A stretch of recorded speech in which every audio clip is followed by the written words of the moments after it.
Vous écoutez le quiz, issu de l'épisode S406 du podcast Faut pas pousser les ISO, diffusé le jeudi 21 avril 2022.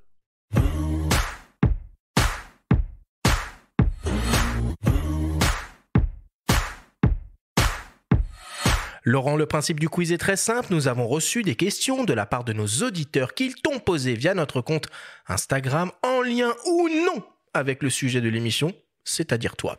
Nous en avons sélectionné quelques-unes et tu vas avoir seulement 30 secondes et pas une de plus pour tenter d'y répondre le plus clairement possible. As-tu bien compris la consigne ? Je crois. On démarre avec une première question qui nous vient d'une dénommée Kakami_GRD. Cette personne se demande quelles sont tes prochaines missions de prévues et où peut-on te rencontrer ? Une admiratrice a priori. Je serai en Corse, beaucoup, cette année et même l'année prochaine, sur 2 beaux mystères. Le mystère des anneaux du Cap Corse, des cercles de 20 mètres de diamètre par 120 mètres de fond, à l'origine inexpliquée. Et puis un autre phénomène, toujours en Corse, des nids de poissons par centaines de milliers qu'on est en train d'illustrer et d'étudier. Et ça, c'est même une sacrée découverte, parce que c'est même pas profond. Et voilà. Donc si elle veut te rencontrer, c'est en Corse que ça va se passer. Je serai en mer. Hein. C'est grand la Corse. C'est ça, voilà, je prends pas de risque.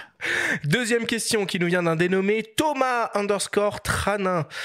Parmi toutes vos magnifiques photos, si vous deviez en choisir qu'une, laquelle ce serait ? Peut-être le petit gobi d'Andromède des débuts, ce tout petit poisson de 3 cm, mais c'était la première fois que je photographiais un animal qui n'avait jamais été photographié avant. Et sans doute avec un peu de naïveté, ça m'a donné un espoir énorme, celui que ça pouvait être mon métier peut-être, que la plongée, la science, la photo, tout ça faisait un mélange qui pouvait fonctionner. Voilà, c'est pas pour rien que notre association puis notre société s'est appelée Andromède. Troisième question qui nous vient d'un dénommé David_Aran. David se demande s'il reste une place de disponible sur ta prochaine mission.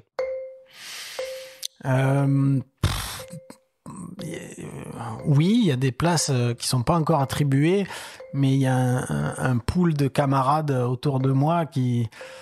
C'est dans ce pool-là qu'on va se décider. Forcément. C'est très fermé. Non, c'est fermé, c'est pas fermé. Il y a jamais eu de vrai recrutement. Il y a jamais eu on s'est jamais promis fidélité les uns aux autres, mais il n'empêche qu'il y a une sorte de loyauté et de fidélité qui s'est instaurée comme ça, un peu naturellement.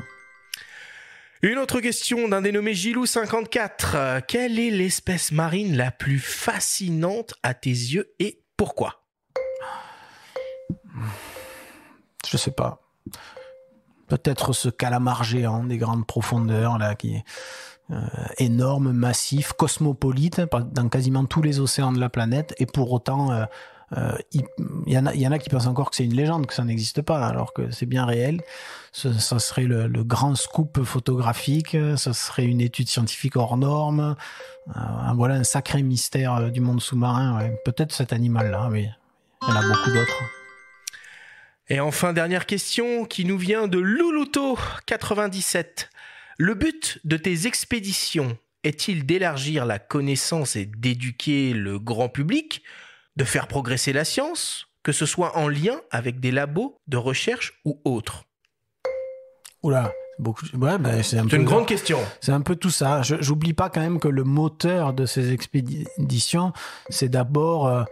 une sorte de curiosité impérieuse, d'aller voir sous l'eau ce qu'il se passe, de tenir la promesse à l'enfant que j'étais de jouer à l'explorateur le plus longtemps possible. Et voilà. Et évidemment, après, il faut y mettre du sens, donc de la science pour de vrai, un travail de partage et de sensibilisation, tout ce qui légitime qu'on m'aide à faire tout ça. Si c'était que pour mon petit plaisir, on m'aiderait pas à le faire. Merci pour cette réponse. Et enfin, dernière question, une question de mes soins, une question qui tue. Si tu pouvais choisir entre photographier le monstre du Loch Ness ou le Kraken ?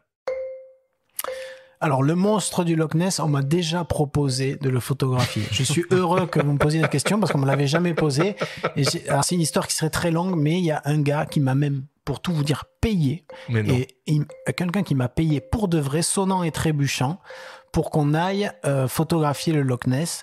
Il a annulé l'expédition à 2 reprises.